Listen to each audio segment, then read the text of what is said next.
Good day!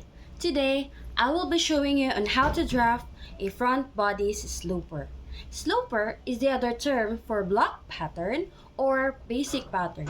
This is called basic pattern because it doesn't have any construction lines or pattern on it yet. The first thing we should do is to prepare the tools and materials we will be needing in drafting our front bodice sloper. We will be needing a tape measure, pencil, eraser.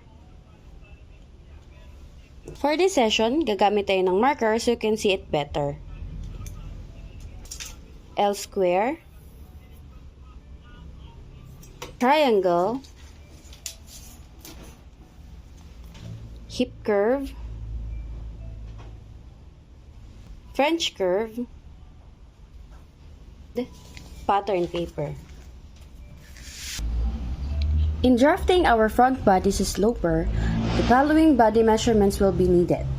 First, the figure, shoulder, nahahatiin natin sa dalawa, chest front should be also divided by 2, bust, nahahatiin natin ang measurement sa 4, waist, nahahatiin din natin ang measurement sa 4, apex height or bust height, apex distance or bust distance, nahahatiin natin ang measurement sa dalawa.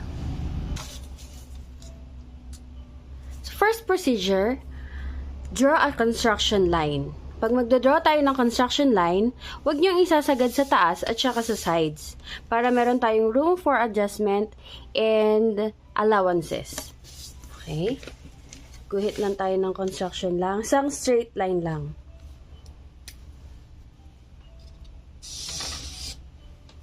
And we will mark it as point A.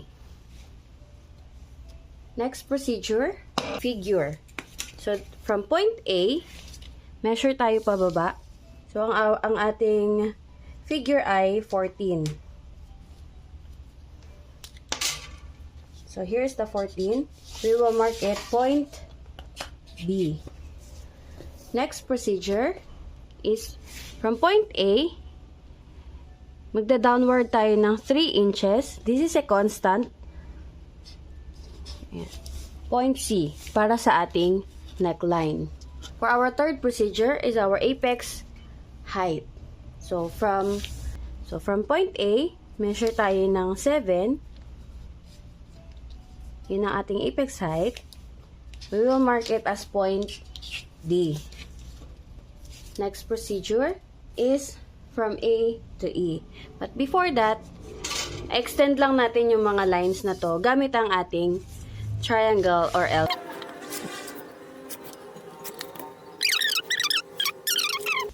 Okay.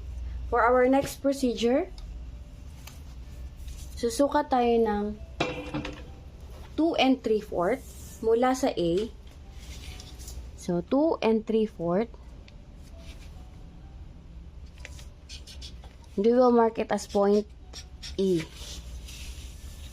Next, from point A, kailangan natin ng half measurement ng ating chest front. So, ating chest front ay 14 divided by 2. So, measure tayo ng 7. Ito naman ang ating point F. Okay. For our next procedure, kailangan natin ng 1/2 measurement ng ating shoulder. So, ang ating shoulder ay 16. Divided by 2, it is 8. Ito naman ang ating magiging point G. So, nakikita nyo ba? Bababa natin dito yung mark. E, F, and G. Okay? For our next procedure, from A to H, we will be needing the 1/4 measurement of our bust. So, ang bust natin ay 34 divided by 4. Meron tayong 8 1/2 plus 1 inch para sa bust allowance. So, ito na ang ating magiging point H. Next, babalik tayo sa point G. Extend muna natin yung mga lines. Ayan. So, from point G, measure tayo ng 1.5 downward. So, 1.5. Ito naman ang ating magiging point I. Okay? Next, from I to J naman, measure tayo ng 4 inches. From letter I, 4 inches. Pero, ilalagay natin yung mark natin sa line F. So, halimbawa, 4 inches from I. Dito ang 4 inches. Dito natin ilalagay yung mark sa line ni F.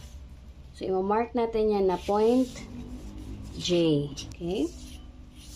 Next naman is from J to K. So, measure lang tayo ng 2.5.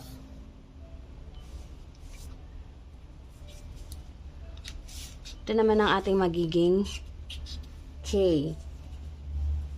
Now, from B to M, saan ang B natin? Nasa baba. Nakikita nyo pa ba? Yan. From B to M, kukuhanin lang natin ang sukat ng ating waistline, which is divided by 4. So, 6.5. 6.5 plus allowance na 1.5.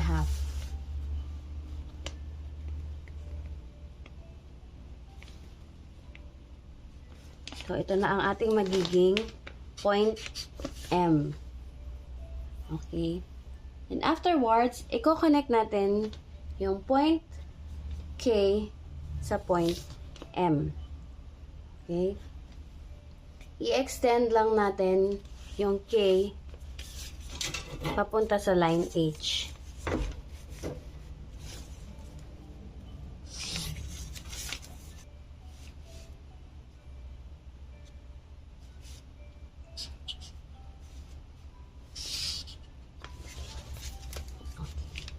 Next, mula sa point D, susukatin natin yung half measurement ng ating apex distance, which is 7 divided by 2 is 3.5.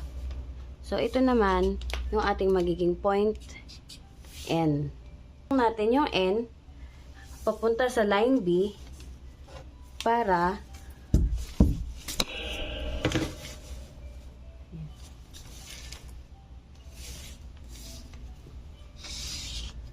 okay.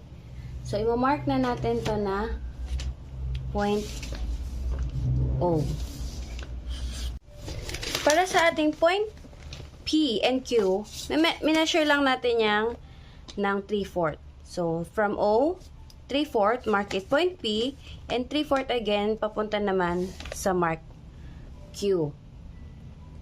Then, from L to M, ito yung M natin, susukat lang tayo ng upward na 1/2 inch. So, iaangat natin. So, kung ito yung point M, 1/2 inch, ito naman yung point L. Okay? Ngayon, gagamitin natin, i-connect natin gamit ang ating hip curve, ang line B, papunta sa line L.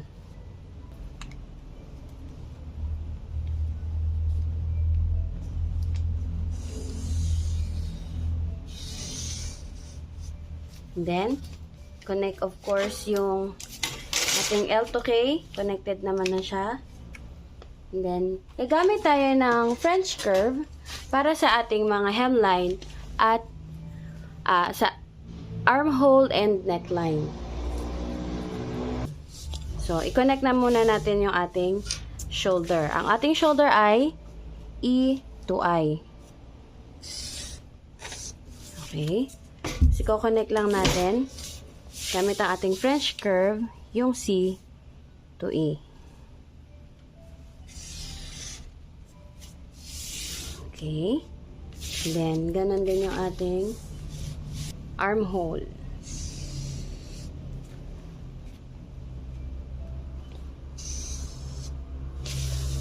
Okay.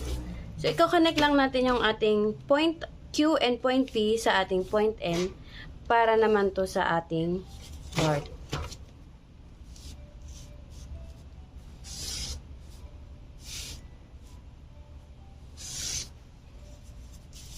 So, that's it. Meron na tayo ngayong front bodies sloper.